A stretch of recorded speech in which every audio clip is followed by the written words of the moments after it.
Հրավիրում եմ ձեզ ձեր աստվածաշնչները բանալ ավետարան ըստ Մատթեոսի 11-րդ գլուխ։ Պիտի կարդանք 7-րդ համարից սկսյալ մինչև 19-րդ համարը։ Մատթեոս 11:7-ից սկսյալ։ Սա Տերոջ խոսքն է, որ կարդում ենք։ Բայց երբ որ նրանք գնացին,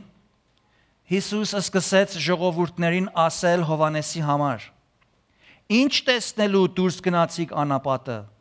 մի եղեք քամուց շարժված, ապա ինչ տեսնելու դուրս գնացիք, մի մարդ փափուկ շորերով հագված,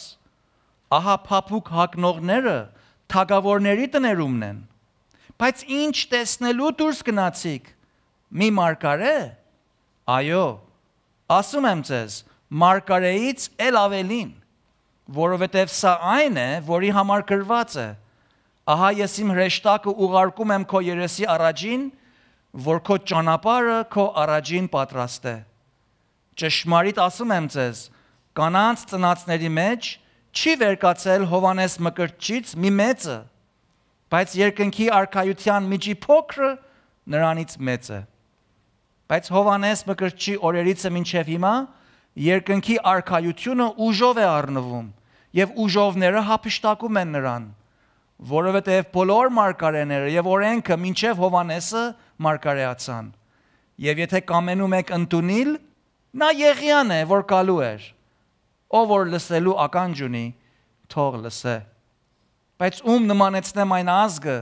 այն երեխաների նման է, որ փողոցներում նստած իրենց ընկերներին կանչում եւ ասում են. մենք փող փչեցինք ձեզ համար եւ դուք պար չեկաք, մենք ողբացինք ձեզ համար եւ դուք կոց չարիք, որովհետեւ Հովհաննեսը եկավ, ոչ ուտում էր, ոչ խմում էր եւ ասում էին դև կա նրանում։ Մարտի որդին եկավ, ուտում է եւ խմում է եւ ասում են ահա ուտող ու գինի խմող մարդ, մաքսավորների եւ մեղավորների բարեկամ։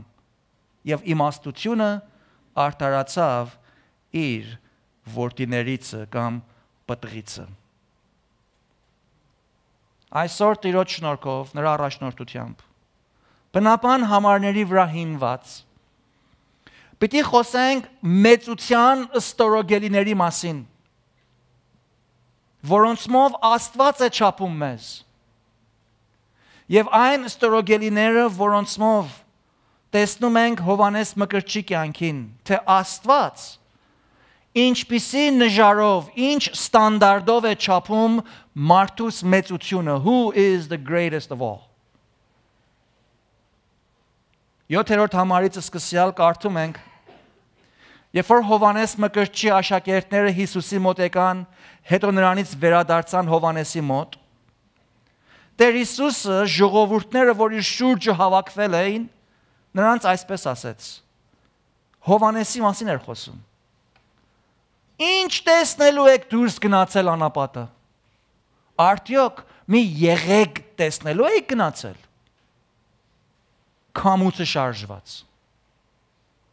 Բա ինչ տեսնելու եք դուրս գնացել մի փափուկ հանդերձներով, թանկագին հագուստներով հագված մեկին եք ուզում տեսնել։ Այդ փափուկ հագնողները թագավորների պալատներում են, ոչ այստեղ։ Տեր Հիսուս այս հարցումներով ուզում էր ժողովրդին ուսուցանել եւ Հովհաննես Մկրտչի մասին վկայություն տալ, նրա մեծության մասին խոսել։ Եվ նա այս անելու համար նախ հիշում է նրա անձնական նկարագիրը։ Եվ այս անձնական նկարագիրը սիրելիներ մարդուս մեծության առաջին նժարն է։ Հովհաննեսի անձնական նկարագիրը Տեր Հիսուս բացահայտելու համար խոսում է հովից քշված եղեգի մասին եւ փափուկ հանդերձներով թագավորների պալատում եղողների մասին։ Նայեցեք։ Մկրտիչը անդրադարձավ, ինչպես անցյալ անգամներ խոսեցինք, որ ինքը Հիսուսի մասին կասկածների էր ենթարկվել։ Տկարություններ էր հայտնաբերել իր կյանքի մեջ։ Միգուցե կարող ենք ասել, մեղքի մեջ ընկավ, որտեվ Հիսուսին կասկածեց, աշխարհից տարվեց, օրվա ասացներին ականջ տվավ, նեղ պարագաների մեջ բռնվեց, աշխարհի ասացներից ազդվեց եւ տկարացավ։ Բայց ամեն մարդ խնդրեմ ունի։ Ամեն մարդ տկարություն ունի, ամեն մարդ իր կյանքում դժվարություն ունի։ Հովհաննես Մկրտիչը, երբ իր անձնական նկարագիրը տեսավ, իր տկարություններին անդրադարձավ, կարդացինք եւ քարոզեցինք, որ թեպետ ինքը բանտարկված էր, բայց իր խնդրեմը ում բերավ։ Ուղղակի Հիսուսին տարավ։ Իր աշակերտներին ասեց, գնացեք հարցրեք, հենց իրանից լսեք, թե դու ես Մեսիան, թե ոչ ուրիշ մարդու սպասենք։ That's my problem. Ամեն մարդ իր կյանքում պատահում է, որ դժվարություններից է անցնում։ Խնդիրներ է ունենում, բայց այս խնդիրներից հաղթական դուրս գալն է, որ մեծ մարդկանց ջոկում է մյուսներից։ Մեծ մարդիկ իրենց կյանքի դժվարությունների ընթացքում պայքարում են այդ դժվարության դեմ։ Նրանք մերժում են այդ դժվարության դեմ վիզ ծռել, չոքել, դրանց անտեսել, մերժում են դրանց հետ ծուլությամբ վարվել։ Ախր մի բան կանենք։ Արջե բադա, ինչ ուզում թողելնի։ Սելավի։ Մերժում են դրան ականջի ետև թողնել մեծ մարդիկ, կամ ուրիշ օրվա հետաձգել, կամ չեղյալ նկատել եւ ասել, թե ես դժվարություն չունեմ։ Ինչպես գիտենք, Հովհաննես Մկրտիչը իր մոր արգանդից սկսյալ Սուրբ Հոգով օծված մեկն էր։ Աստված նրան հատուկ նպատակի համար էր կյանք տվել։ Նա ծնվել էր մի հատուկ նպատակի համար։ Եվ նա ծնվել էր, որպեսզի Աստծո խոստացած Մեսիան մարդկանց հայտարարեր եւ Իսրայել ազգին իր խոստացած եւ սպասված Մեսիայի ընդունելության համար պատրաստեր։ Նա Հիսուսին ինքը Հորդանան գետում մկրտեց։ Այդ անելիս նա Տիրոջի վրա Աստծո Սուրբ Հոգին իջած տեսավ։ Հոր Աստծո ձայնը լսեց, որ ասաց, ահա ինձ սիրելի որդիս, որին շատ եմ հավանել։ Հովհաննես Մկրտիչը այս ամենը տեսավ ու լսեց։ Հիմա բանտում կապված լսում է Հիսուսի ավետարանչության մասին, քարոզչության մասին, նրա տված սքանչելի պատգամների քարոզների մասին, նրա կատարած զարմանալի հրաշքների մասին, նրա ցուցաբերած հիանալի զորության եւ հեղինակության մասին լսում է։ Բայց բանտումը փակված էր եւ դրանով մատնվել էր իր մարդկային տկարություններին եւ տեղի էր տվել կասկածելու Հիսուսի վրա։ Տարապում էր իր անարտար չարչարանքների մեջ, օրվա սխալ ավանդից էր ազդվել, իր ակնկալությունները չէր իրականանում, աշխարհի կամ իր շրջապատի ազդեցության տակ էր ընկել եւ նա սկսել էր Հիսուսի Մեսիա լինելու վրա կասկածել եւ անդրադառնում է, թե ես էլ տկարություններով լի մեկն եմ, ես էլ իմ տկարությունս է։ Եվ ճիշտ հենց այդ էր Հովհաննեսի մեծության ստորոգելին, որ դժվարության ժամանակին, տկարության պահին, անկման մեջ ընկած ընթացքում, կասկածելու միջովն անցնելուց, այդ կրակից անցնելու պահին, նա իր տկարությունը գաղտնի չպահեց։ Միմիայն իր ուժերի եւ իր իմացածի վրա չհենվեց, ոչ էլ հենվեց իր զգացումների վրա, ոչ էլ հենվեց սրա նրա ասածների վրա, նաև նա երբեք չամաչեց իր մոտիկ եղող աշակերտներին բացահայտել իր դժվարությունը, իր աշակերտներին, իր եղբայրներին տեղեկացնել, նրանցից օգնություն խնդրել, ինքը բանտի մեջ էր, չէր կարող դուրս գնալ։ Նրանցից խնդրեց, որ իր տկարությունը, իր խնդրումը Հիսուսի տանեն, այդպիսով իրեն Հիսուսի տանեն։ Նա չամաչեց մարդկանցից, ասելով, թե բա մարդիկ ինչ պիտի ասեն իմ մասին, երբ որ լսեն ես Հիսուսի մասին կասկածել եմ։ Մարդիկ ինչ ուզում են թող ասեն։ Նրանց ասածն ու չասածը երբևիցե կարևորություն չունի։ Նրանց չափավորության եւ մեծավորության նժարը մեր ընթացքը չի որոշում։ Թե մարդիկ ինչ պիտի ասեն մեծ լինելու համար, չի որոշում, թե մենք ինչ քայլ պիտի առնենք։ Կարևորն այն է, որ Աստված ինչ ասում մեր մասին։ Աստված ինչպես է չափում մեր մեծությունը։ Հովհաննեսն ուզում էր Հիսուսի մասին ճշմարտությունը լսել։ Եվ այն է լսել հենց Հիսուսի բերանից։ Հովհաննեսի համար կեղծավորությամբ ապրելը անհնար եւ անկարելի էր։ Նա հետաքրքրված չէր, որ մի ձեռքի վրա ինքը դրսից որպես թե շատ ուժեղ, շատ հոգևոր, շատ մարգարե մեկը երևար, շատ մեծ մեկը երևար, բայց նույն պահին ներսից տկարություններով լի, կասկածներով լի, ինքն իրեն հարցաքննելով լի, տկար կյանք ապրեր։ Եթե նա պիտի կասկածեր, նրա համար կարևոր էր, որ այդ կասկածները վերջ գտնեին, այդ տկարությունները փարատվեին, բժշկվեին, արմատախիլ լինեին, ոչ թե միայն ծածկվեին կամ կեղծ կեղևի տակ գաղտնի պահվեին։ Հովհաննեսի համար կարևորը իր պաշտոնն ու իր դիրքը չէր։ Նրա համար ամենակարևորը ճշմարտության ուղիղ բացահայտությունն էր, որովհետև նա համոզված էր,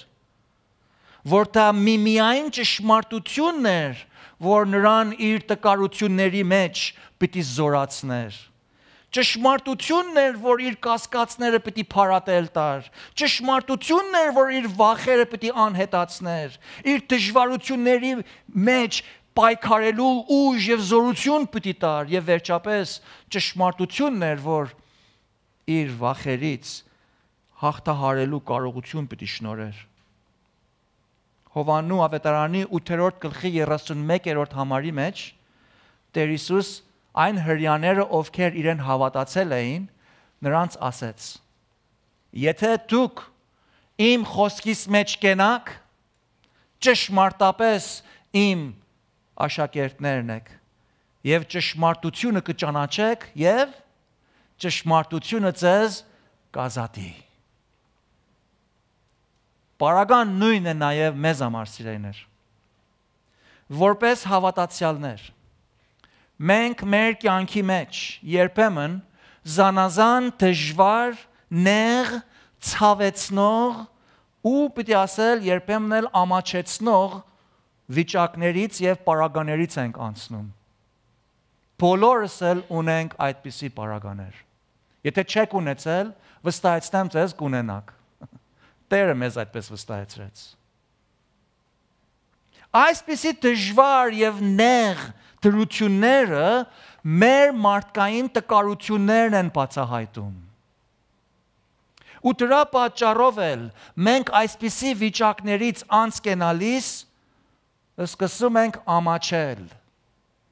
Եվ այդ ամոթից խուսափելու համար հաճախ փորձվում ենք դրանց մեջ գաղտնիք պահել, մեկին բան չասել, կեղծավորությամբ վարվել, եւ այդ դժվարությունը հառաջացնող բուն արմատային խնդիրը եւ պատճառը անտեսել, գորգի տակ ավլել, հուսալով, որ միջից կգնա։ Պետք է ասել, թե մեր տկարությունները բացահայտող ու մեր մարդկային տկարությունները մերկացնող բուն պատճառը մեղքն է։ Երբ որ մենք մեղք ենք գործում, դա նշանակում է, թե մենք մեր մարդկային տկարությամբ մեր արջևը գտնված փորձության տեղի ենք տվել։ Եվ հիմա վախենում ենք։ Միգուցե ամաչում ենք։ Հովանեսի պես միգուցե կասկածում ենք։ Չենք իմանում ինչպես պիտի վարվենք։ Եվ սա մեզ համար մեծ խնդիր է առաջացնում։ Գլխացավ է տալիս։ Նույն բանը պատահեց հենց Ադամին ու Եվային։ Հիշում եք։ Ինչպես նրանք Աստծո խոսքը եւ պատվերը անարգելուց եւ աննազանդ լինելուց անմիջապես հետո հանկարծ զգացին թե մերկ են։ Հանկարծ զգացին թե ամոթ է իրենց համար մերկ մնալը։ Հետաքրքրականը այս է, որ այն օրը իրենցից ուրիշ ոչ մի մարդ գոյություն չուներ։ Երկու հոգի էին։ Ումից ամանչում։ Ով կար, որ նրանց մերկությունը տեսներ։ Ով կար, որ նրանց ասեր ամոթ քեզ։ Ով կար, որ նրանց ամաչանքի մատներ։ Ոչ ոք։ Բայց եւ այնպես Ծննդոց 3:7-ի մեջ կարդում ենք, երբ որ նրանք մեղք գործեցին, անմիջապես Աստծո խոսքն ասում է, բացեք Ծննդոց 3:7։ Նրանց աչքերը բացվեցին եւ իմացան թե մերկ են։ Եվ թզենու տերևներ կարեցին եւ իրենց համար ծածկոցներ շինեցին։ Հետո 8-րդ համարում կարդում ենք, որ Ադամն ու իր կինը Աստծո երեսիցը պարտեզի ծառերի տակ թաքնվեցին։ Ու երբ որ Աստված Ադամին կանչեց, Ադամ, ուր ես, Աստված չկանչեց, որովհետև կորցրել էր Ադամին։ Աստված իմանում էր Ադամ որտեղ է։ Բայց ուզում էր Ադամը իմանար, որ Աստված իմանում է, որ ինքը ուր է։ Որ Ադամը չկարծեր, որ ինքը ծառի տակ պահավտել էր եւ Աստված չէր տեսնում իրեն։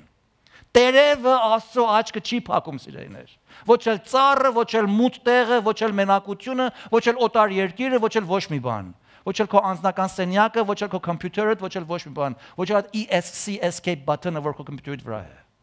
It doesn't cover God's eyes. Ուր ես։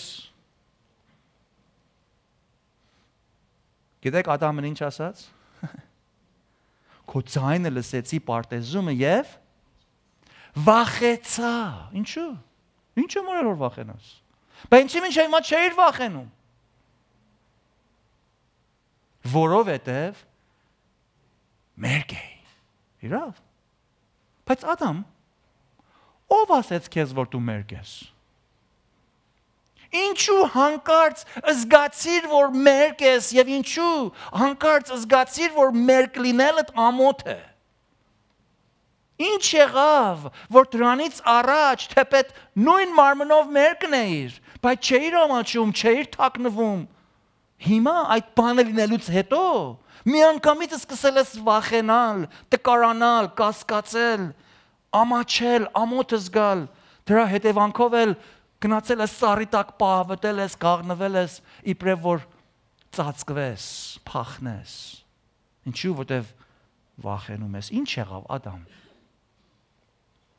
Հովանես Մկրտիչը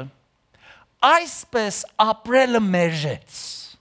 This is not life. This is not for me. Եթե ես տկարություն ունեմ, I'm going to go to Jesus. I'm going to go to the Lord. Ովտեր։ Ասա Դու ես Մեսիան, թե ուրիշ մարդու սպասենք։ This is my problem.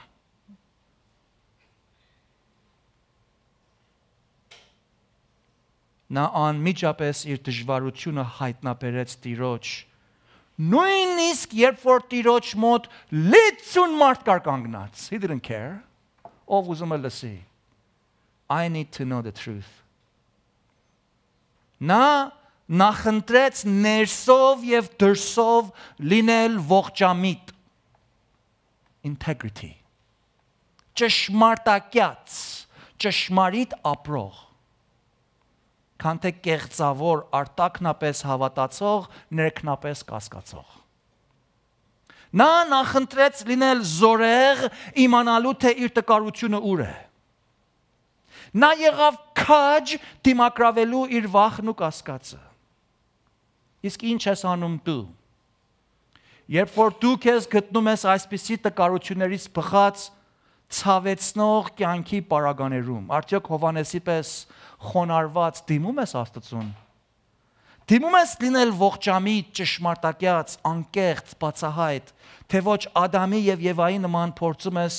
այդ քո հենց դժվարությունից հարուցանող մեղքը, այդ բուն կետը, այդ բուն պատճառը անտեսել, գորգի տակ ավելել, դրանից անապաշխար անդարձ մնալ, կյանքը շարունակել հուսալ, թե ժամանակը հարցը կլուծի։ Սիրելիներ, ժամանակը ոչ մի հարց չի լուծում։ Ժամանակը մեր խնդիրները ավելի պարտացնում է։ Երբեմն մարդիկ վազվզում են այսպիսի բաներից ազատվելու համար տարբեր լուծումների են դիմում։ Դա նմանում է այն չոր թզենու տերևներին։ Դուք թզենու տերև տեսել եք։ Իմ մայրիկիս բակը կա թզենու տերև։ Շատ փշոտ տերև է, կոշտ, կոպիտ։ Թզենին կաթ ունի, եթե քսես ձեռքից կսկսի քերվել, մինչև ջրով չլված չի անցնի։ Այնքան կքերես, մինչև որ արյուն կսկսի գալ։ Այս խեղճերը գնացել են, ուրիշ ծառ չկար։ Թզենու տերև են գտել, իրենց համար հագուստ են կարել։ Ինչ ցավալի վիճակ է։ Սա սիրելիներ, այսօր մարդիկ նույն բանն են անում։ Գնամ սուրճի գավաթը դարձնեմ, տեսնեմ իմ կյանքս ինչ կա։ Գնամ իմ, չգիտեմ, անապաշխար, անհավատ ընկերներից հարցնեմ, տեսնեմ իրենք ինչ կասեն ինձ։ Գնամ այսինչ անապաշխար psychologist-ի գիրքը կարդամ, տեսնեմ ինչ է ասում։ Գնամ այսինչ counselor-ին, որ հետ Աստծոց խաբար չունի, լսեմ, տեսնեմ ինչ գաղափար կտա ինձ։ Սրանք թզենու տերևներ են, սիրելիներ։ Սրանք ձեր կյանքը հարամ կանեն ձեզ համար։ Ցավ կպատճառեն։ Ու by the way, երբ որ թզենու տերևը թզենուց պոկես, ես քեզ վստահեցնեմ 3 օրից հետո կչորանա վրայից կնիցած։ Հետո ինչ ես անելու։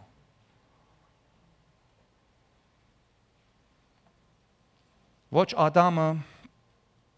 ոչ Եվան, ոչ Հովանեսը, ոչ էլ որևէ մի մարդ արարած այսպիսի տկարությունների պահերուն կարողացել են իրենց մարդկային ճանապարհներով, մարդկային ձևերով մեծ համարվել, մեծ լինել, մեծահոգիլ դառնալ, որովհետև մեծ լինելու համար ողջամտություն կարիք կա։ Եվ այդ ողջամտությամբ քո տկարություններդ, քո մեղքերդ, քո դժվարություններդ, քո սխալներդ հանձն առնել կարիք կա, դրանցից ապաշխարել կարիք կա, դրանց մեկ կողմ գցել կարիք կա, դրանցով չզբաղվել կարիք կա, իրականության մեջ դրանից վախենալ կարիք կա, եւ այդ մեղքերից զզվելով անջատվել կարիք կա։ Տերն ասում է երիտասարդական ցանկությունների հետ ինչ արեք, ինչպես վարվենք։ Փախչեք դրանցից։ Flee։ Ոչ թե տերևներով կարես ու հագնես։ Այս անելու համար մարդս զորավոր եւ ուժեղ անհատական ներքին համոզումի կարիք ունի, որ ես Աստծո օգնության կարիք ունեմ։ Իսկ որտեղից են կարող ստանալ այդ ներքին զորավոր համոզումը։ Հովանեսը իր կասկածների եւ տկարությունների վրա հաղթելու համար համոզված էր, որ եթե Աստծուն տանի, եթե Հիսուսի ուղղակի բերանից լսի, նա կհամոզվի։ Նա ուզեց լսել Հիսուսի բերանից։ Նա որոնեց հասկանալու համար, թե Հիսուս ինքը ինչ էր ասում այդ Մեսիայի մասին։ Մարդիկ շատ բաներ էին ասում։ Ժողովուրդները շատ գաղափարներ էին տալիս։ Հանրությունը բազմաթիվ արտահայտություններ էր ասում։ Լուծումներ էին ճանանում տալ։ Բայց դրանք Հովանեսի համար անձնական համոզում չէր գոյացնում։ Սրա նրա խոսքը Հովանեսի համար համոզում չէր կայացնում։ Նա չէր կարող դրանցով ապրել։ Նա իր բանտարկության չարչարանքին դիմանալու համար, իր կասկածներից ազատվելու համար, իսկական, ճշմարիտ, անփոփոխ, հավիտենական ճշմարտության ետևից էր։ Դրա համար նա գնաց հենց անշարժ վեմին։ իր աշակերտներին ուղարկեց ճիշտ ակին։ Գնացեք Հիսուսին հենց իրեն հարցրեք։ Գիտեք, այս Հիսուսն էր, որի համար Հովանեսը վկայել էր, թե ահա Աստծո գառը, որ վեր է առնում աշխարհի մեղքը։ Եթե Աստծո գառը բոլոր աշխարհի մեղքը վեր է առնում, արդյոք չի կարող ի մեղքս վեր առնի։ Կարող է։ Հիսուսի ասացի հիման վրա, երբ Հիսուս պատասխանեց Հովանեսին, Հովանես թեպետ չազատվեց բանտից, բայց Հովանես ազատվեց իր կասկածամտությունից։ Չենք կարդում, որ նրա աշակերտները ետ Հիսուսի վերադարձան եւ Հովանեսի առարկությունները բերին։ Այդպես բան չեղավ։ Չենք կարդում, որ Հովանեսը բանտում մնաց կասկածող, անվստահ, այլ ընդհակառակը կարդում ենք, թե բանտում նրա մեջ կայացած համոզման համար, իր քաջարի վկայության համար, մեղքին մեղք եւ անպարոյականությունին անպարոյականություն կոչելու համար, մինչև անգամ թագավորի երեսին նրա մեղքը հանդիմանելու համար, նրան գլխատեցին։ Եղեգի նման ծալվող մարդուն այդպես արագ չեն գլխատել։ Եթե Հովանեսը Հիսուսի մասին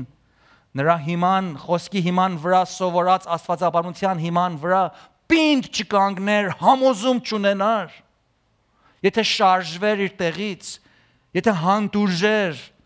եթե չկարողանար իր հավատամքի հիման վրա կանգներ,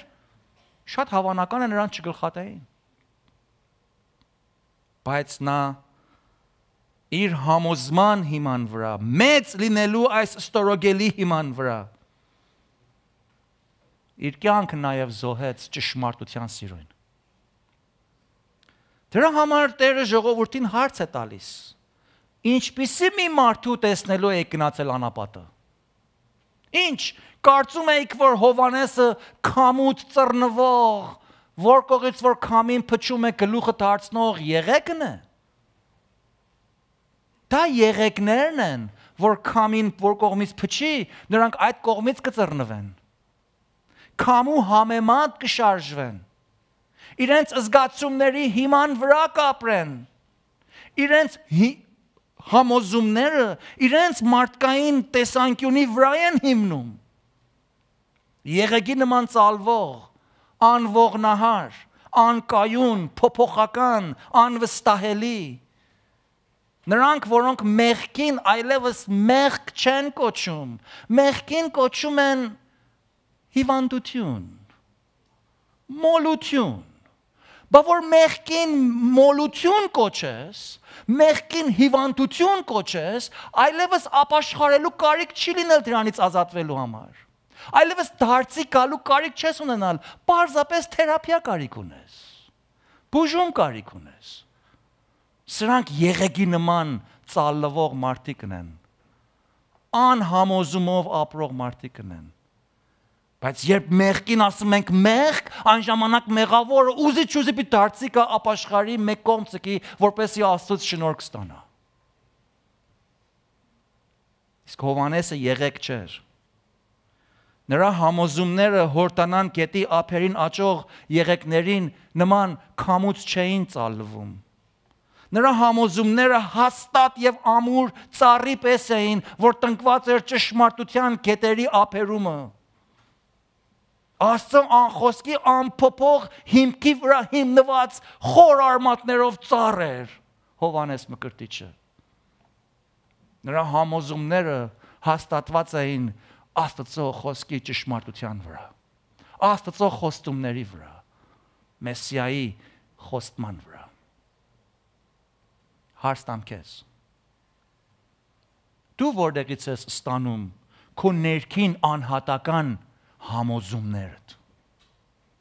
Ինչ հիման վրա ես համոզված, որ այսինչ բանը ուղիղ է, այսինչ բանը ծուռ է։ Այս ինչ բանը ճիշտ է, այս ինչ բանը սխալ է, այս ինչ բանը ընդունելի է, այս ինչ բանը անընդունելի է։ Ինչ իման վրա։ Ով ասաց քեզ դա։ Որտեղից ես առնում այդ քո համոզումներդ։ Արդյոք դրանք գտնում ես քո մեղավոր շրջապատից։ Ճիշտն ու սխալը իրարուց զանազանելու կարողությունը քո զգացումներից ես համոզված։ Քո տեսանկյունով ես նայում աշխարհին, կամ թե քո ամաչանքի վախից փախչելուց, թաքնվելուց մղված ես որոշում որն է ուղիղ, որն է սխալ։ Հավատացյալներս մեր համոզումները ստանալու ենք Աստծո անսխալական, ճշմարիտ, անփոփոխ, ներշնչյալ, չսխալեցնող, բավարար, կյանքի եւ հավատքի բարձրակույն հեղինակ եւ հեղինակություն ունեցող խոսքից։ Մեծության ստորոգելին այն է, որ հավատացյալներս ոչ թե միայն գիտակից եւ տեղյակ ենք մեր տկարություններին, ասեմ մեր մեղքերին, ու պիտի պայքարենք դրանց դեմ, այլ նաեւ այդպիսի պարագաների մեջ մենք մեր ներքին համոզումները կազմելու ենք Աստծո խոսքի սկզբունքների եւ ճշմարտության վրա։ Այն ժամանակ չենք ամաչել, որ մեր տկարությունները բացահայտվեն եւ մենք ճշտվենք, իրականության մեջ շատ կուրախանանք, շատ կորտնվենք, շատ մեզ համար լավ կլինի։ Դավիթն ասում է. «Լավ եղավ, որ ես վշտացա»։ Այն ժամանակ ես ճանաչեցի։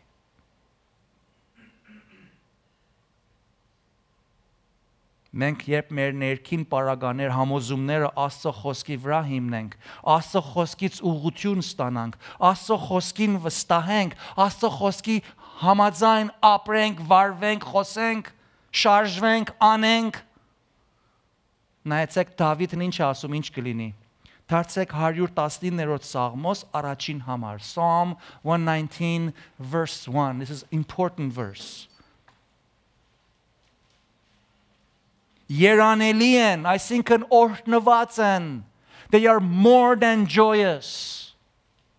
Blessed. Երանելի են ճանապարհով անմեղները, ովքեր գնում են Տիրոջ օրենքումը։ Ինչպես են գնում։ Տիրոջ օրենքի համաձայն են ապրում, երանելի են նրանք։ Երանելի են նրա վկայությունները, պահողները, այսինքն նրանց հարգողները, հնազանդություն անողները, իրանց կյանքում գործադրողները, կիրառողները, յուրացնողները, ուրիշ հայերեն բառ չգիտեմ։ Երանելի են Տիրոջ վկայությունը պահողները։ Ինչու։ Ով են սրանք, որ բոլոր սրտով խնդրում են նրան։ Նրանք, որոնք իրենց ամբողջ դժվարություններով մեկտեղ, with all their being, Աստծո խոսքն են պահում, at all cost։ Ես ինձ ասում եմ, այսպես պետք է անեմ, I don't care։ Եթե Աստծո խոսքն ինձ ասում է, այսպես պետք է անեմ, I'm going to do it this way։ Ով ինչ ուզում է թող ասի, it doesn't matter։ Երանելի են։ Հիմա դու, որպես հավատացյալ, այսպես ես պահում Աստծո խոսքը, թե ոչ cafeteria-ի նման։ Գիտեք, cafeteria Christianity։ Մեծ ոտնոցներ ենք առնում, կացենք եկեղեցի։ Մեկից սալատ ենք տեսնում, սալատ ենք վերցնում։ Էսի չէ, խոշից չի գալիս, չեմ ուզում։ Մեկն ենք։ Ինչ որ մեր քեֆին է գալիս, այդպես ենք ապրում։ That's cafeteria Christianity։ Աստված մեզ cafeteria Christianity չի հրավիրում, սիրելիներ։ Աստված էփելա դրել է մեր առաջը, ուզես չուզես ես պետք է ուտես։ Էսի մեծ մամի կերակուրի նման է։ Աշեքը խալե փոխտե։ Մորքուրի էփած սուպն է։ Ուտես, ուզես չուզես պետք է ուտես։ Ուտես շատ կուրախանաս, շատ կհամով է, չուտես սոված մնացողը դու կլինես։ Նայեցեք 6-րդ համարին։ Ասում է ապա, այսինքն հետո, եթե պահեմ այս կանոնները, այս վկայությունները, ապա չեմ ամաչել։ Երբ որ քո բոլոր հրամաներին մտիկ տամ, note, բոլոր հրամաներին մտիկ տամ։ Ոչ թե cafeteria-ի պես, էսի մտիկ կտամ, բայց մենք հիմա այսօր Ամերիկայի մեջ ենք ապրում, այս բաներ չկա։ Սեներ Աստծո խոսքը Ամերիկա ու Պարսկաստան ու Չինաստան ու Թուրքիա չունի։ Աստծո խոսքը հավիտենական ճշմարտություններ են, ամեն մարդու համար են, Ադամի համար էր ու մինչև վերջի անձի համար է։ Ու իմ ու քո համար է։ Անկախ թե որտեղ ենք ապրում, որտեղից ես եկել, ում աղջիկն ես, ում տղեն ես, ինչ տեսակ գործ ես անում, ինչքան ուսում ունես, որքան դրամ ունես կամ չունես։ It doesn't matter։ Երբ որ քո բոլոր հրամաներին մտիկ տամ, չեմ ամաչել։ Նայեցեք։ Երբ որ մենք Աստծո խոսքի համաձայն ապրենք, մենք երաշխավորված չենք, որ դժվարություն չենք ունենալ։ We're not guaranteed, որ դժվարություն չենք ունենալ։ As a matter of fact, դժվարություն կունենանք։ Բայց we are guaranteed, որ երանելի կլինենք։ Մենք երաշխավորված ենք, որ օրհնված կլինենք։ Մենք երաշխավորված ենք, որ ցնծություն կունենանք նույն պահին, երբ որ դժվարության մեջից ես անցնում ու չես ամաչել, մերկ չես մնալ։ Թուզի տերև կարելու կարիք չես ունենա։ Պատճառը, որ մարդը իր տկարությունների եւ մեղանչությունների ընթացքին ամաչում է, ուրիշները չեն սիրեներ։ Պատճառը, որ մարդը իր տկարությունների ընթացքում ամաչում է, Աստված է։ Որովհետև նրա ամենատես, ամենագետ, ամենուրեք, ամենազոր էությունից ծածկվելը անկարելի է, եւ մենք բոլորս իմանում ենք դա։ Երկրորդ կետում Հովանեսի կյանքում որպես նրա մեծության մի ստորոգելի եւս նրա անձն ուրացությունն էր, self denial։ Տերն ասում է, ինչպեսի մեկին տեսնելու եկաք։ Արդյոք այս մարդուն, որ ուզում եք տեսնեք, կարծում եք, որ թագավորական փափուկ հանդերձներ հակած մեկն էր։ Ձեզ համար մեծ մեկը միգուցե այդպիսի մեկն է, որ շատ սուղ հանդերձներ հակնի, դրանք կարծեք մեծ։ Արդյոք այդպիսի մեծի մեկի ենք տեսնելու եկաք։ Այդպիսի փափուկ հակուստներ հակնողները թագավորների տներումն են գտնվում։ Նրանք անապատներում չեն։ Նրանք իրենց քեֆի, իրենց անձնական շահերի, իրենց ուզածը կատարելու, իրենց համբավին եւ մարմաճներին հասնելու յետևից են։ Ոչ թե անապատումը ուխտավորի պես, անձնազոհ, անձնվեր, վկայող ուխտավորի կյանք ապրողներ։ Գիտեք, օրվա կեղծ կրոնական առաջնորդները այն օրերում պետք էր, որ քահանայի հագուստներ հագնեին, եւ դա ինչպես մի քանի տարիներ առաջ սերտեցինք Աստվածաշնչից 5 տակարանում, թե որքան տարբեր հագուստներ էին հագնում, մանրամասն սերտեցինք, երբ որ ելիցն էինք սերտում։ Այդ հագուստները ամառ ձմեռ պիտի հագնեին։ Շատ անհանգիստ հագուստներ են, ծանր, երկար-բարակ շղթաներով, բաներով։ Քահանաները այն օրերումը, երբ որ պիտի գնային պալատ, հռոմեական պալատներ, պետք չէ իրենց հագուստը հանեին։ Պետք է որպես քահանա ներկայանային։ Բայց նրանք այդ հռոմական կուսակալին հաճելի գտնվելու համար իրենց քահանայական հագուստները հանում էին եւ հռոմեական փափուկ մետաքսյա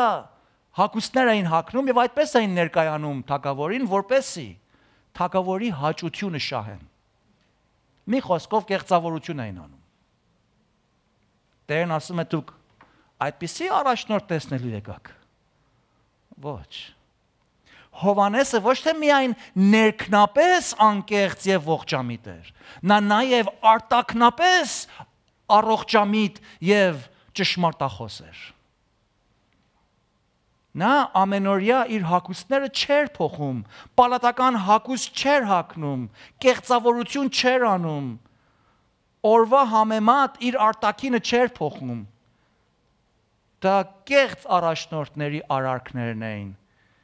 որ հռոմեացի կուսակալներին ուզում էին հաճեցնել, աշխարհի հետ խնամություն էին անում ու թագավորների տունը մտնում քեֆ էին անում, բայց ոչ Հովհաննեսը։ Նա ոչ ներքնապես, ոչ էլ արտաքնապես կեղծավոր էր։ Նրան դրսից նայողը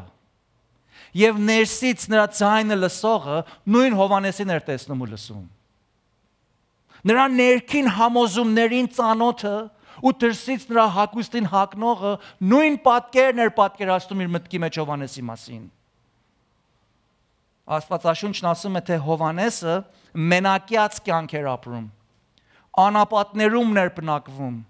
Մատթեոս 3:4-ի մեջ կարդում ենք, թե ուխտի բրդից մանված շապիկ էր հագնում, կաշի է գոտի էր կապում, իր կերած կերակուրը մորեխ էր եւ դիզերտի համար վայրի մեղր էր ուտում։ Ախր մե անուշ բան պիտի ուտես այդ մորեխից հետո։ Իրականության մեջ տեսնում ենք, որ նա շատ քաջ, արի, խիզախ մեկն էր։ Իրականության մեջ նա նազովրական ուխտավոր էր, որով նրա գլխին եւ մարմնին երբեք ածելի չէր դպչած։ Նրա մազերը երկար էին, երկար մորուք ուներ։ Երբևիցե որևէ ժամանակ ոգելից ըմպելիքի ազդեցության տակ չէր եղել։ Նա չէր իմանում ինչ է նշանակում գինի խմել, քեֆ անել։ Թեպետ գինի խմելու քեֆ անելու մեջ սխալ չկար։ Հիսուս ինքը գինի խմեց, քեֆ արավ հարսանիքին։ Բայց Հովհաննեսը չէր անում դա։ Ինչու, որտեվ նազովրական ուխտ ուներ։ Նա պետք չէ մեռած բանի դպչեր, պիղծ բանի կպչեր։ Թեպետ կպչելը կարող է ձեռքերը լվար, ոչ մի բան չէր անի, բայց ceremonially ինքը կպղծվեր։ Ուրեմն դրանից էլ հեռու էր մնում։ Նա բնականon կյանքի ամենօրյա քեֆերից եւ հաճույքներից եւ նորմալ մարդկանց արածներից ինքը իրեն զրկում էր, ինչու՞։ Որովհետեւ նվիրական կյանք էր ապրում, հատուկ նվիրական ուխտ ուներ, կոչում ուներ Աստծուց։ Եվ նա անձնուրացությամբ իր կոչման հետևող եւ հավատարիմ կյանք էր ապրում, անկախ թե ուրիշներ ինչ են անում իրենց կյանքի մեջ։ Այն օրերին շատեր կային, որոնք որոշ ժամանակի համար այսպիսի ուխտ էին անում Աստծո հետ եւ այդպես էին ապրում։ Բայց Աստվածաշնչի մեջ միայն 3 անձեր կան, որոնք իրենց բոլոր կյանքի ընթացքին նազովրական ուխտի համեմատ ապրեցին։ Այս 3-ը Սամսոնն էր, Սամուելն էր եւ Հովհաննես Մկրտիչը։ Իսկ Հովհաննեսը ուխտավոր կյանք չէր ապրում, որ այդ չարչարանքներով ինքը Աստծուն հաճելի գտնվեր։ Ուխտավոր կյանք չէր ապրում, որ այդ չարչարանքներ կրելով ինքը փրկություն ստանար։ Դա հեթանոսական հասկացողություն է։ Հեթանոս ուխտավորներն են այդպես անում։ Գնում են սարերի վրա, ժայռերի վրա երկար նստում են, իբրև թե իրենց մեղքերից ազատվում են։ Դա դրա համար չէր անում Հովհաննեսը այդ։ Նա ուխտավոր կյանք էր ապրում, որտեվ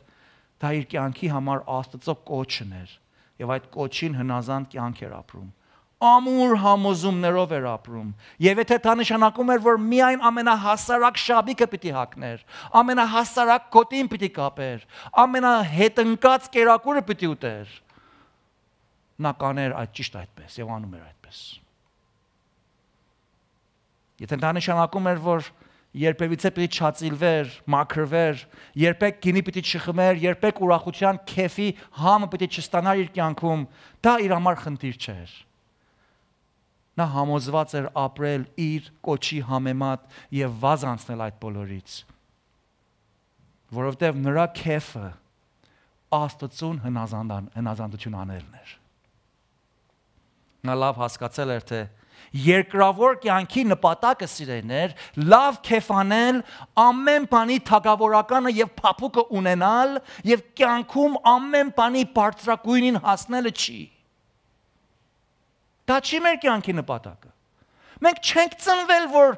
ուրախ կյանք ապրենք, առողջ կյանք ապրել։ Թեպետ լավ է ուրախ ապրել, առողջ ապրել, բայց դա չի մեր կյանքի ամենաբարձրագույն նպատակը։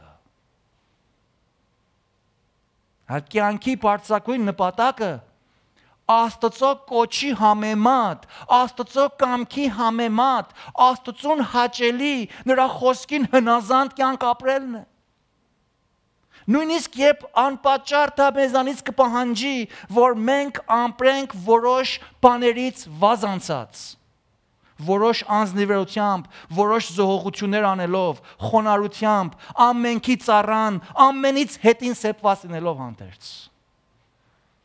Տերը իր աշակերտներին այդպես սովորեցրեց։ Մարկոս 10:13-ի մեջ ասեց. «Ցեզանից ով որ կամենա մեծ լինել, թող ձեր ծառան լինի, եւ ցեզանից ով որ կամենա առաջին լինել, թող ամենքի ծառան լինի»։ Որովհետեւ մարդի որդին չեկա, որ իրեն ծառայեն, այլ որ նա ծառայի եւ իր կյանքը շատերի տեղ փրկանք տա։ Հարց տամ քեզ. դու ինչ բանի մեջ ես ձգտում մեծ լինել։ Արդյոք ուզում ես մեծ լինել երկրավոր կյանքում, առաջին տեղը գրավել քեֆ անելու մեջ, առաջնակարգ լինել երկրավոր կյանքի բարիքներ վայելելու մեջ։ Սրանք վատ բաներ չեն, բայց սրանք մեր կյանքի նախապատվությունը չի կարող լինել։ Մենք չենք ապրում, որպեսզի այդպիսի բաների հասնենք։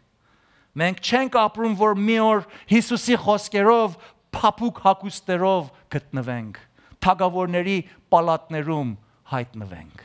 այլ մենք ապրում ենք, որպեսզի Աստծուն ճանաչենք, Աստծո հետ միավորված եւ մեկացած կյանք ապրենք, Աստծո կամքը լինի մեր կամքը, Աստծո կոչը լինի մեր կյանքի ուղին,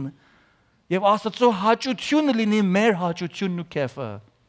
Եվ այսպիսի անձնուրաց կյանքով Աստծուն հաճեցնենք եւ նրան հաճեցնելով հավիտենապես նրան վայելենք։ Այս է կյանքի բուն նպատակը։ Այս անելու համար պետք է մեզ, որ Աստծո հզոր ձեռքի տակ խոնարհվենք։ Աստծո խոսքը առաջին Պետրոս 5:6-ի մեջ ասում է. խոնարհեցեք Աստծո հզոր ձեռքի տակ, որ ձեզ ժամանակին բարձրացնե։ Նկատի առեք ժամանակին բարձրացնել։ Հաճախ հավատացյալներս դժվարության ենք մատնվում, որտեղ ուզում ենք ժամանակից առաջ բարձրանալ։ Աստծո խոսքը ասում է խոնարհ մնա, մինչև ես քեզ բարձրացնեմ, մինչև որ ես քեզ բարձրացնեմ։ Երբ Տերը ժամանակին բարձրացնի, դու կբարձրանաս, don't worry։ Դու մեծ կդառնաս։ Բայց ժամանակից առաջ, երբ դու ցկտես բարձրանալ, վստահ եղիր, որ շատ ցած կմնաս։ Որտև առակաց 3:34-ի մեջ Աստծո խոսքն ասում է Աստված խոնարհներին շնորհք է տալիս, բայց հպարտներին հակառակ է կենում։ Actively, continuously ուժգնորեն հակառակ է կենում։ Երրորդ եւ վերջին կետում նկատի առնելու ենք, թե ինչպիսի վկայություն է տալիս Հիսուս Հովհաննեսի մասին։ Ինչ է ասում նաեւ իր մով փրկյալներից մեծության, մեր մեծության մասին։ 9-րդ համարի մեջ Տերն ասում է. բայց ինչ տեսնելու եկաք, մի մարգարե։ Այո։ Ուրեմն Հիսուս Հովհաննեսին կոչում է որպես մարգարե։ Ասում եմ ձեզ, մարգարեից էլ ավելին, more than a prophet։ Ինչպես։ Որովհետև սա այն է, որի մասին գրված է, ահա ես իմ հրեշտակը, նրան հրեշտակ է կոչում։ Ես իմ հրեշտակը կուղարկեմ քո երեսի առաջին, որ քո ճանապարհը պատրաստի։ Ճշմարիտ ասում եմ ձեզ, կանանց ծնածների մեջ վեր չի կացել Հովհաննես Մկրտչից մի մեծը։ Բայց երկնքի արքայության միջի ամենափոքրը նրանից մեծը։ Մի խոսքով Տեր Հիսուս վավերացնում է, թե Հովհաննես Մկրտիչը մարգարե է եւ մարգարեներից ամենամեծն է։ Այս համեմատությունը մեծ պատվական համեմատություն էր։ Ինչու, որտեվ Մովսեսից սկսյալ բոլոր մարգարեները, օրինակի համար Սամուելը, Երեմիան, Եսայան, Դանիելը, Դավիթը, Միքիան, Նաումը, Մաղաքիան, սրանք բոլորը մարգարեներ էին։ Սրանք բոլորը Աստծո խոսքը ժողովրդին արտահայտող բացահայտողներն էին։ Իսկ մինչև Հովանեսի գալը Հիսուսի ժամում Մաղաքիայից հետո 400 տարիներից ավելի մարգարե չէր վերկացել։ Մի խոսքով Աստված սուս ու լուր էր մնացել։ Դրա համար այդ տարիներին ասում են լռելյան տարիներ։ 400 տարիներից ավելի հրեա ժողովուրդը Աստծո խոսքի ձայնը չէր լսել։ Եվ հիմա Հովանեսն է եկել։ Եվ Հիսուս ասում է, թե նա մարգարեներից ավելին է եւ ամենամեծն է։ Ինչի՞ց է ավելի, ինչով է ավելի։ Ավելին է, որովհետեւ թեպետ բոլոր մարգարեները Մեսիայի մասին մարգարեացան, բայց նրանք Մեսիային չտեսան, ականատես չեղան եւ Մեսիայի ճանապարհը պատրաստողը չէին, Մեսիայի մտնելը, մուտքը հայտարարողը չէին։ Դուք երբ որ տեսնում եք մեր երկրի նախագահը, երբ ընդանուր ժողովին պիտի խոսի, այդ դահլիճից ներս չմտած, մի շատ կարճահասակ մարդ կա։ Ներս է մտնում եւ բոլորին հայտարարում, թե ով պիտի մտնի։ Ladies and gentlemen, the president of the United States։ Եվ հետո մտնում է ներս։ Այդ մունետիկ է, ավետողն է, լուր տվողն է, մարգարեներից ամենամեծն է։ Որտեւ իր պարտականությունն է, որ ճիշտ իր հետևից պիտի գա ով։ Հիսուս, Մեսիան, Թագավորը, Արքան։ Դրա համար Տերն ասում է, որ պատմականաբար, historically, Հովանես Մկրտիչը ամենամեծ պաշտոնակատարն է։ Իր պաշտոնով բոլորից մեծն է։ Բայց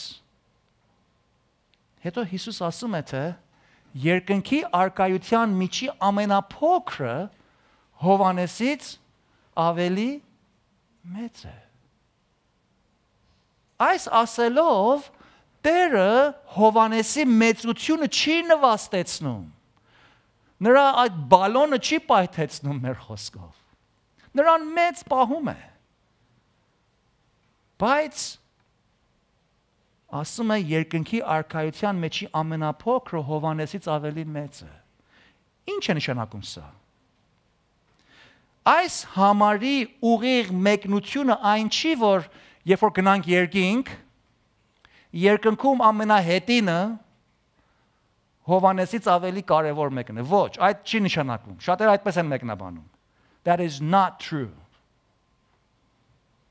Այս խոսքով Տերը Հովանեսի վրայից այդ մեծ լինելու պաշտոնն ու պատիվը չի վերցնում։ Եվ այստեղ նաև երկնքի արքայություն չի նշանակում դրախտ կամ երկինք, ուր որ սուրբերն են։ Երբ որ Հիսուսի բերնից լսում եք երկնքի արքայություն, Աստծո արքայություն, ինչ է ձեր միտքը գալիս։ Իմ միտքս է գալիս այն համարը, որ Տերն ասում է. Աստծո արքայությունը ձեր մեջ է։ Աստծո արքայությունը ձեր մոտ է, ձեր վրա հասել է։ Աստծո արքայություն բառերով Հիսուս իր մասին է խոսում, որտեղ ինքը արքան է։ Երբ որ արքան կա, արքայությունը այնտեղ կլինի։ Ուր որ արքան է, այնտեղ է արքայությունը։ Ուրեմն երբ խոսում է Աստծո արքայության մեջ եղող, Աստծո արքայություն մեջ եղողները նշանակում է Հիսուսով փրկյալները, նշանակում է ես ու դու, Հիսուսից հետո բոլոր նրանով փրկյալները, որոնք ետ ենք նայում եւ բոլոր օրհնությունները մեզ լիովին տրված են, Հիսուս արդեն հայտնվել է, Աստծո բոլոր նկարագրությունը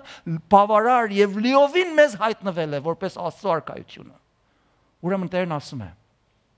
Դուք, որ ինձ եք հավատում, Ձեզանից ամենանորահավատը,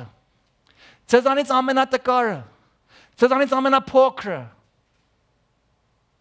ավելի մեծ է Հովանես Մկրտիչից։ Եթե Հովանես Մկրտիչը 100 էր եւ մեծ էր, դուք 300 եք։ Հովանեսը չի իջնում, Հովանեսը չի նվաստանում, բայց Հիսուսով փրկյալն է բարձրանում։ Մեր արժեքն է բարձրանում։ Երկրորդ նախադասությունով Հիսուս մեծության շեշտը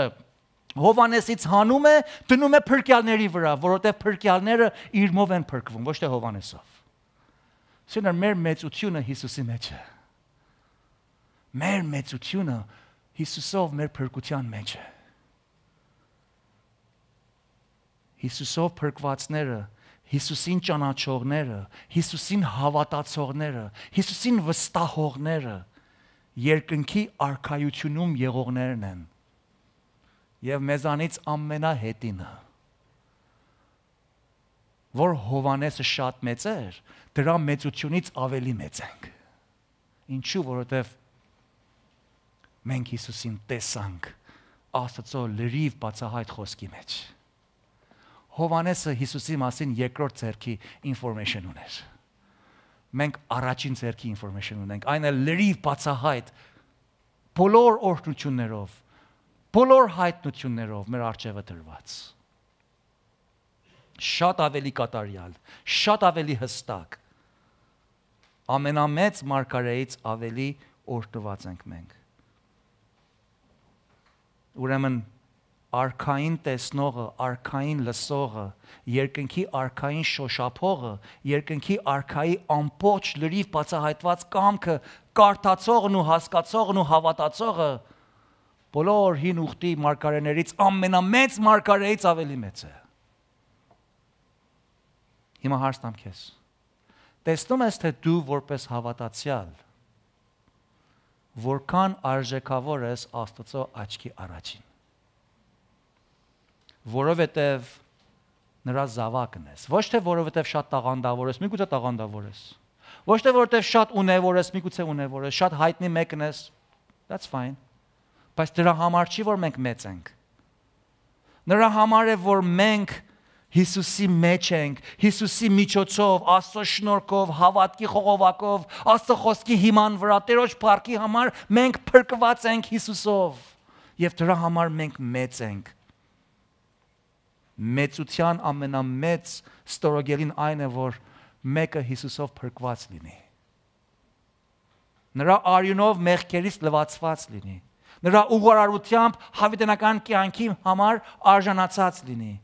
Նրա շնորհքով Աստծո հետ հաշտված լինի։ Աստծո առջև արտարացած լինի։ Սուրբ Հոգով լցված եւ ներգրավված լինի, դրքով սրբացված լինի եւ հավատքով իր արքային սпасող լինի։ Երբ մեր արքան գա սիրեներ, մեր հավատքը տեսության կփոխվի։ Մենք մյուս բոլոր անցյալի մեծերի հետ, բոլոր սրբերի հետ, ներառյալ Հովանես Մկրտչի հետ, բոլոր մարգարեների հետ միասին պիտի ապրենք որպես մեծեր, որպես քահանաներ եւ որպես թագավորներ, երկնքի արքայության ժառանգակիցներ։ This is our greatness, սիրեներ։ This is a huge greatness. Այս հիման վրա է, որ Հովանես ավետարանիչը գրում է առաջին Հովանու 1:1-ից եւ ասում է. Այն, որ սկզբիցն էր, որ լսեցինք, որ մեր աչքերով տեսանք, որին նայեցինք, որին մեր ձեռքերով շոշափեցինք, կյանքի բանի համար, լոգոս։ Եվ կյանքը հայտնվեց, եւ մենք տեսանք եւ վկայում ենք եւ պատմում ենք ձեզ հավիտենական կյանքը, որ հոր մոտ էր եւ երևաց մեզ, այն որ տեսանք ու լսեցինք, պատմում ենք ձեզ, որ դուք էլ հաղորդություն ունենաք մեզ հետ եւ մեր հաղորդությունը Հորը հետ եւ նրա որդի Տեր Հիսուս Քրիստոսի հետ եւ սա գրում ենք ձեզ, որ ձեր ուրախությունը կատարյալ լինի։ Երբ որ մենք մեր մեծության ակը ճանաչենք, մեր մեծության հիմքը հասկանանք, անմիջապես մեր տկարությունները մեր մեծության ակին կբերենք։ Եվ այնտեղ նրանից զորացած, նրանից ուժ ստացած, նրանից բուժված, նրան կսկսենք լսել, տեսնել, շոշափել, եւ դրա համար նրա հետ հաղորդություն կունենանք եւ մեր ուրախությունը կատարյալ կլինի։ Երանի այն մարդը, որ նրա օրենքները, բոլոր օրենքները պահում է։ Ապա ասում է, ես չեմ ամաչել։ Հարց տուր դու քեզ, որքան կատարյալ է քո ուրախությունդ։ Ուր ես որոնում քո ուրախության ակը։ Ինչպես ես ցկտում լինել մեծ։ Անդրադառնում ես, թե ինչ մեծ բան է լինել Աստծո զավակ եւ երկնքի արքայության բաժնեկից։